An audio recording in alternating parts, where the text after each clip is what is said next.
हरियाणा ਦੇ ਵੱਲ ਰੁਕ ਕਰਦੇ ਆ ਕਿਉਂਕਿ ਉੱਥੇ ਡਾਕਟਰਾਂ ਦੇ ਵੱਲੋਂ ਹੜਤਾਲ ਕੀਤੀ ਗਈ ਸੀ, ਜਿਸ ਤੋਂ ਬਾਅਦ ਮਰੀਜ਼ ਬੇहद ਹੀ ਖੱਜਲ ਖੁਆਰ ਹੋ ਰਹੇ ਸਨ। ਤਾਂ ਹੁਣ अहम और वड्डी खबर है, डॉक्टरों की हड़ताल ते हरियाणा सरकार सख्त हुई है।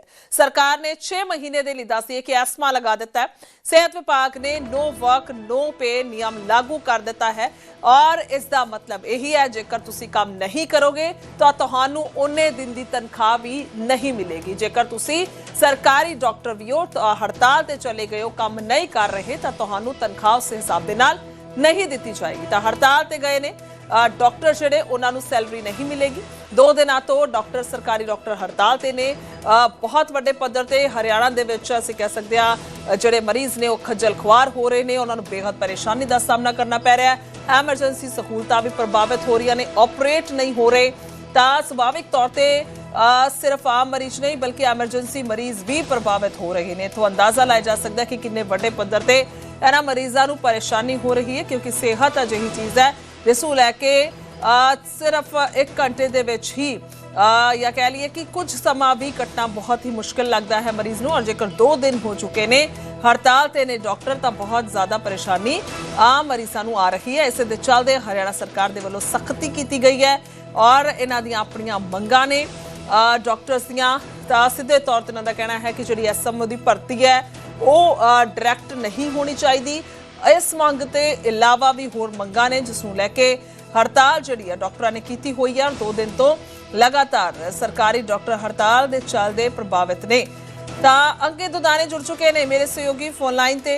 अंकित, क्या कुछ पूरी जानकारी और एस्मा लगा दिया गया, क्या कुछ अभी तक बातचीत हुई डॉक्टर्स के साथ?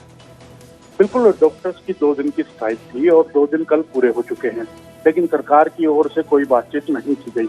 डॉक्टर्स का कहना था कि लगातार बातचीत के लिए वो जारी हैं, लेकिन सरकार की तरफ से कोई भी न्योता नहीं आया। जबकि सरकार का कहना है कि उनकी मांगे मानी जा चुकी हैं और जल्द ही लागू हो जाएंगी। लेकिन डॉक्टर्स इस बात पर अड़े हुए हैं कि जब तक मांगे लिखित में नहीं हो जाते, ऑर्डर नहीं हो जाते, तब तक वो स्ट्राइक से पीछे नहीं हटेंगे। और आज से अनिश्चितकालीन जो हड़ताल है उसका ऐलान कर दिया है। उसमें इमरजेंसी सेवाएं भी बंद रहेंगी, उसमें ऑपरेशन भी नहीं होंगे, तो किसी भी तरह से मरीजों को नहीं देखा जाएगा। तो उसी को ध्यान में रखते हुए अब सरकार ने सख्त एक्शन लिया है, जहां एस्मा लागू कर दिया गया है कि 6 महीने के लिए पूर्णतया जो हड़ताल और प्रदर्शन करने पर प्रतिबंध लगा दिया गया है और उसमें नौकरी तक जा सकती है अगर उसका कोई उल्लंघन करता हुआ नजर आता है।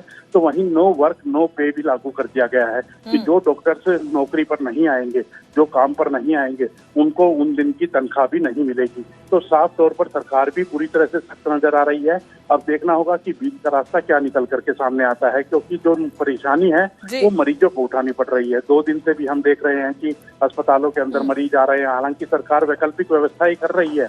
NHM के डॉक्टर हैं, आयुष्मान भारत के डॉक्टर हैं, आयुष के डॉक्टर हैं या रिटायर्ड डॉक्टर्स हैं, उनको बुला करके और जो मरीजों को दिखवाने का काम कर रही है। लेकिन फिर भी कहीं ना कहीं मरीजों को भारी परेशानी का सामना करना पड़ रहा है। जी ठीक है, शुक्रिया अंकित, तमाम जानकारी के लिए धन्यवाद। कुल मिला के हरियाणा सरकार ने डॉक्टरों से एस्मा लागू कर दिता है, जिस तो बाद डॉक्टर हड़ताल नहीं कर सकणगे।